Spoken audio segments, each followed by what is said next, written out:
Emily Ratajkowski, Boy Sober, and the Rise of Decentering Men. Emily Ratajkowski is once again shifting the cultural conversation. This time, by spotlighting what many women are calling a liberating trend, decentering men. In a recent interview with LUK, the model, actress, and author shared that she's no longer prioritizing men in her personal life. Especially not heterosexual men who don't play a meaningful or romantic role.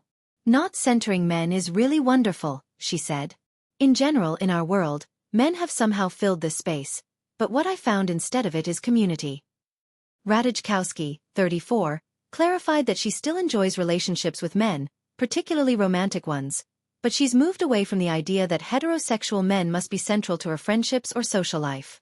Unless they are a love interest, I simply don't have any straight men in my life, she said. That's at the top of the pyramid in the hierarchy of requirements, which is good. Her comments echo a growing cultural wave among women, especially online, who are embracing what's been dubbed boy sober living.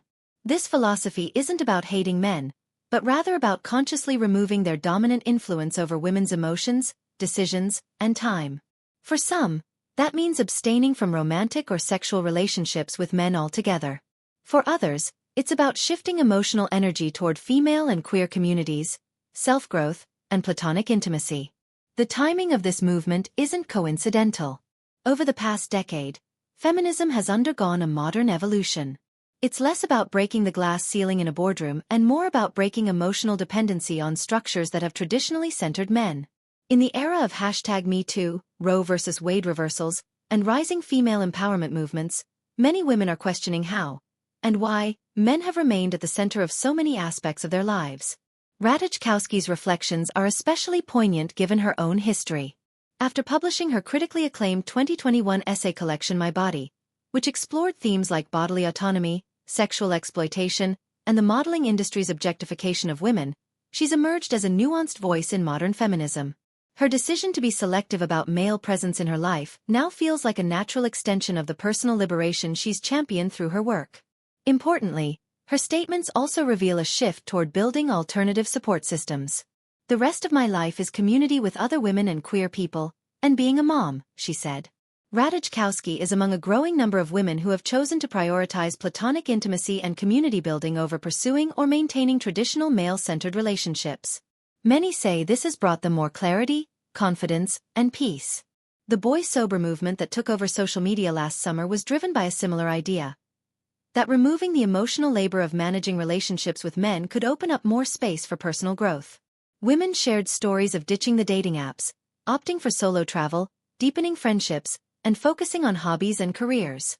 Some reported feeling happier, less anxious, and more productive without the distraction and often draining dynamics of romantic relationships with men. Critics may argue that this is another form of exclusion or extremism, but proponents insist it's about recalibration, not isolation. It's not anti-men, it's pro-women. It's about giving women the permission to prioritize themselves without guilt or societal pressure to constantly seek male validation or companionship. It also represents a subtle form of resistance to the patriarchal structures that often expect women to serve as emotional caretakers and relationship managers.